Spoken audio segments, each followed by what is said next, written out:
At OCS, there's a DFAC dining facility. You have to march there, and usually it only takes like maybe like 6, 7 minutes to march there. But the DFAC, it's going to be a lot different of an experience than basic training. For example, at basic training, you got a side shuffle, hold the plate up to your chest, 90-degree turns, about face, and it's like a whole entire like traffic system where you can only go one ways. OCS is a lot more lenient, and it's kind of funny because when I first got to OCS, I was doing pretty much basic training mannerisms.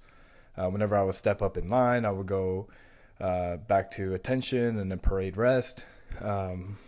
And towards the end of OCS, you just kind of you just walk around. You realize it's really not that rigid system that it was at basic training. And I mean, cadres there, it's not that they don't care. It's just you're starting to gain more independence and starting to get used to like the actual lifestyle of the real army, even though you're in a TRADOC environment.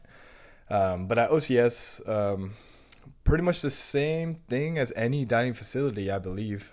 For me, at basic training, there was a lot of restrictions on what I could and couldn't eat. But at OCS, it was just up to me. They had cupcakes, cookies, cake slices, pies. They had all of that. They had Coke, soda.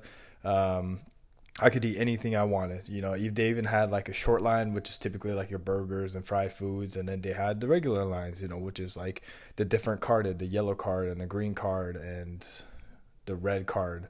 Um, yeah, so that was pretty much a dining facility at OCS. A lot of people ask about coffee. You do have to write an exception to policy, so you technically aren't allowed to get coffee. I would get coffee here and there. Does cadre really care? To be honest, I don't think they do. It's just, again, TRADOC is just that environment where what you would normally do in the real army, you cannot do in a TRADOC environment. So something even as simple as coffee. So for my class, we actually had to write an exemption to policy saying that we wanted coffee and why it would help us out, and it got approved. But we had to, what was it? I think we had to pass a ruck. I think it was like we had to do the 9 mile ruck, and after the 9 mile ruck, we got coffee. Um, but yeah, the defect, it's actually pretty good. I'll be honest. The one at OCS is also shared with iBolic, and that defect is solid. It was really good.